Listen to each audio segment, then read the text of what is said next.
چهار چیزایی که میگه شما دائم غمگینین، چهار چیزایی که میگه میگه لذت همین دنیا را نمیبره. یکم میگه همینه که انسان در تقدیر الهی راضی نباشد. یکم بر سرش بعضی چیزهایی که میآید راضی نمیشود. حالا که برادری عزیز، همین بلایی که به سرت میاد، مشکلاتی که به سرت میاد، اگر که ما به چشم بد نگاه کنیم، به خدا میوه های بهترین داره.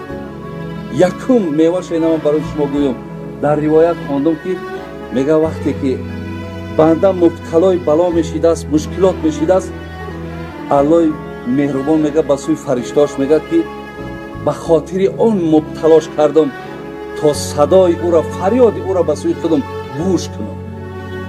بذار فریاد کنه، بذار زاره کنه، تولا کنه تا از همین مشکلات من آزاد کنم. صداش دوست میدارم. بین انسان وقتی او عالمای پیش، دانشمندای پیش از همین ثمره ها، میوه های بلا آگاه بودن که ای بلا نمیترسیدن. دویم میگه میوهی که دارد این است، میگه که انسان میگه در دوامی در بلا بودن بسیاری کارهای عجیب و غریب در او بار میشود. بین حتی یک تاش بگیم دوست ای دشمن میشناسی، در حالتی که آدم در یک حالت پستی میاد. میگه دیگر این است که میگه آدمی میگه در بلا افتاده، میگه غرور تکبریش شکسته میشود.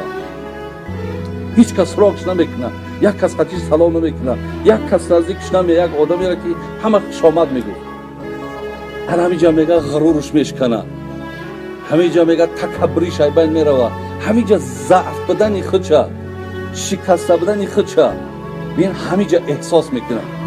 ولی حضرت جنونی هم میگفت زی تو عاجزتر، مظلومتر نیست دریغا که تو را از خود خبر نیست. بسیار عاجزی، بسیار ضعیفی بود، ولی تا حال خود نشناخته. دیگر میگه دیگر میوهی که همین بلا داره، میگه دیگر میوهی که همین بلا داره، میگه این است که ای مردم تو دعا طلب میکنی. میگه بچه ها در حقم دعا کنید، بچه ها مشکلات دارم. بین محبت در بین مردم زیاد میشه. زین لحاظ برادر عزیز، مقصد منم این است که نصیحتگر یعنی به یگان جای مبالغه، به یگان جای مثال بگیم که همین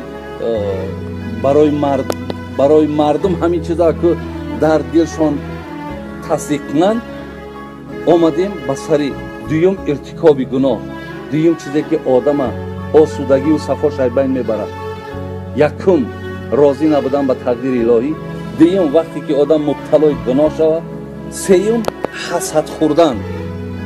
در آدم وقتی حسد داخل می شود تماما آرامش ندارد. چهارم میگه وقتی آدم از ذکر خدا غافل باشد.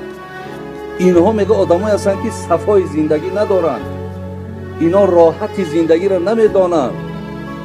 از این لحاظ این همینجا در ما یک لحظه شیشتیم چقدر برآمده و زیبا ای حضرت داملا، ای برادرمون داملا، چه سخنهای زیبا. بین ما را زیرا دینمون دین زیبا است. ما این تربیه هایی را که برادرها حاضر گوش کردین، اگر تصور کنید که بچه و دخترای ما و شما در همین راه باشد، چه آرامش داریم، چه لذت داریم.